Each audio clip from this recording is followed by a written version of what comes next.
Follow me on Homer's epic tale, the Odyssey, as we journey with Odysseus on his quest to return home to his true love, Penelope. After spending 10 long years battling the Trojans in Troy to bring back Helen of Troy, Odysseus now faces an even greater challenge, finding his way back.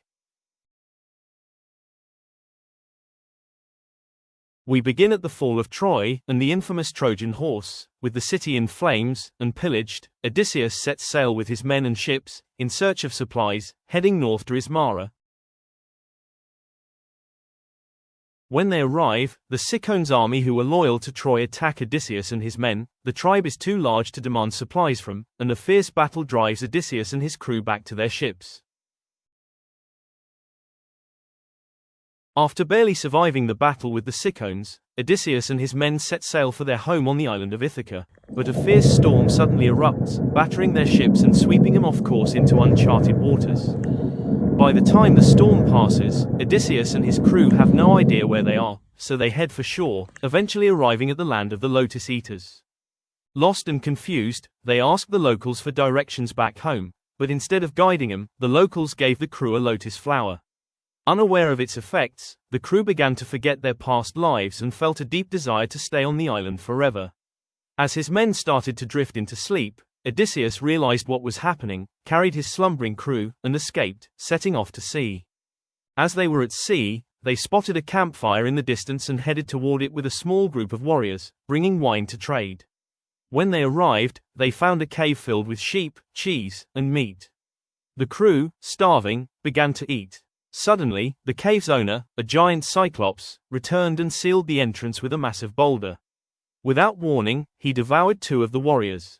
Each morning, the cyclops would leave the cave, blocking the entrance again with the boulder. Returning to continue eating the warriors, Odysseus knew he couldn't overpower the cyclops, so he came up with a clever plan. He offered the cyclops wine until he was drunk and falling asleep. When the cyclops asked Odysseus his name, he replied, "My name is Nobody." Then Odysseus stabbed the Cyclops in the eye, blinding him. As the Cyclops screamed, other Cyclopes arrived to see what the commotion was about and asked who was hurting him, to which he replied, "Nobody is hurting me." With the Cyclops now blind, Odysseus had no choice but to come up with another plan to escape. In the morning, as the Cyclops moved the boulder and let his sheep out to graze, he felt each one as they passed. Odysseus and his crew hid beneath the sheep and slipped past the Cyclops, making their way to the ships. When the Cyclops realized that Odysseus had escaped, he began hurling rocks in his direction, shouting abuse as they fled. Odysseus called back to him, "I'm not Nobody, I'm Odysseus." Unknown to Odysseus, the Cyclops revealed the name of his attacker to his father, Poseidon, the god of the sea. Poseidon cursed Odysseus to lose all his crew in his troubles ahead and to wander the seas for 10 long years before he could return home. Odysseus and his men arrived on the island of Veolia, where they dined with the king and shared stories of their adventures. As a farewell gift, the king gave Odysseus a leather bag holding the power of the wind, which, if used wisely, could hasten his journey home. As the crew's home island of Ithaca came into view, they believed the bag given to Odysseus by King Aeolus was full of gold. While Odysseus's back was turned, they opened it to claim the treasure, but instead unleashed all the winds, sending the ship and crew all the way back to the island of King Aeolus. Realizing it could only be a curse from the gods, King Aeolus sent Odysseus and his crew back to the sea. When Odysseus arrived at the island of the Lastrygonians, he sent out scouts who quickly discovered it was inhabited by giant cannibals. The giants began hurling massive rocks at Odysseus's ships, destroying all but one. Odysseus, barely surviving the attack by the giants, set sail and made his way to the island of Aia, home to the beautiful witch queen Circe, daughter of the sun god Helios.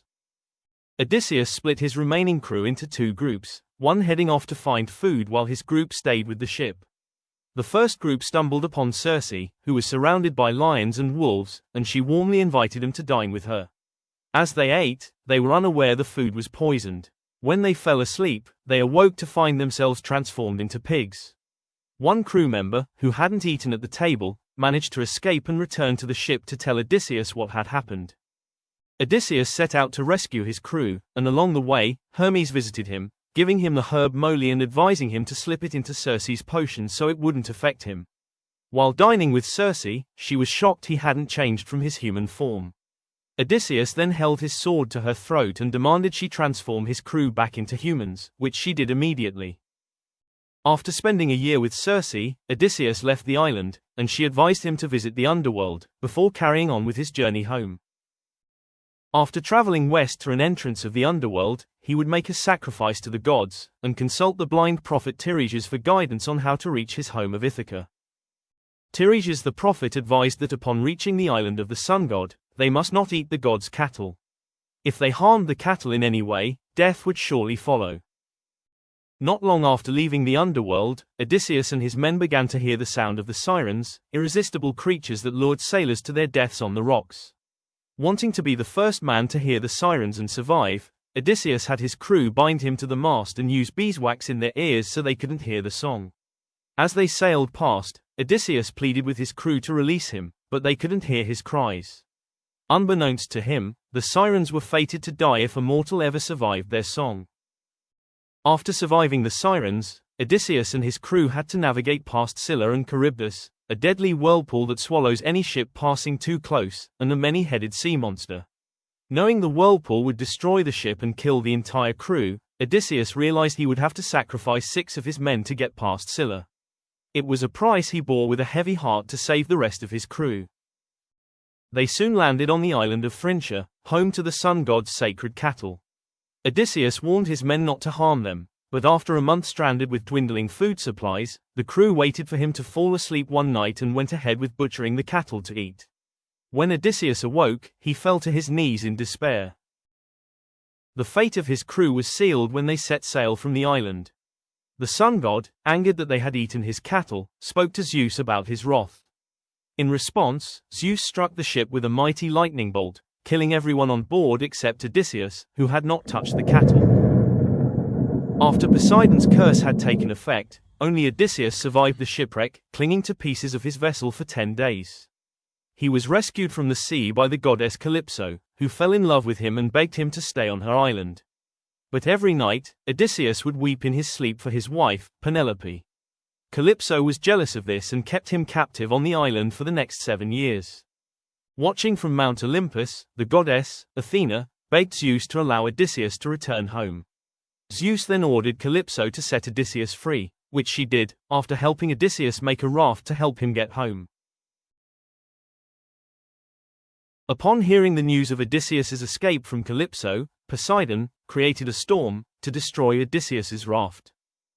Barely surviving the storm, Odysseus swam to the island of Syria, ruled by King Anchises. The day after the storm, the king's daughter, Nautica, went down to the sea and found Odysseus standing naked on the shore. She gave him clothes and took him to the palace. That evening, Odysseus dined at the royal table, as the king's royal poet began to lament the tales of Troy.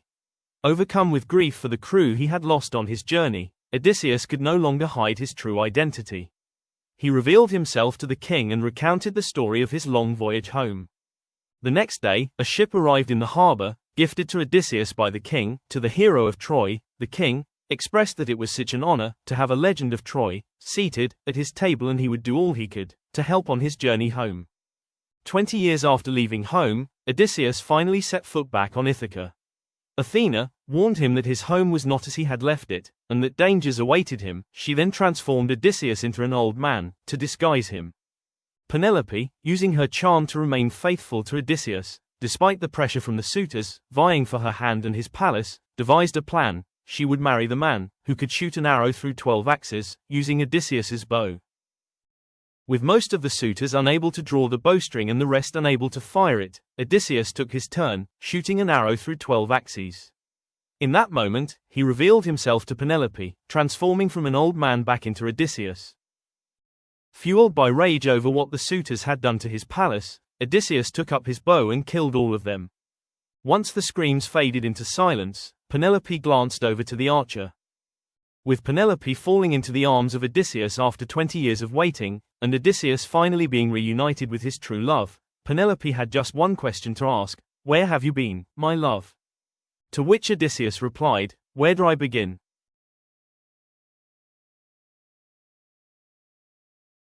Hope you enjoyed my short video of the Odyssey.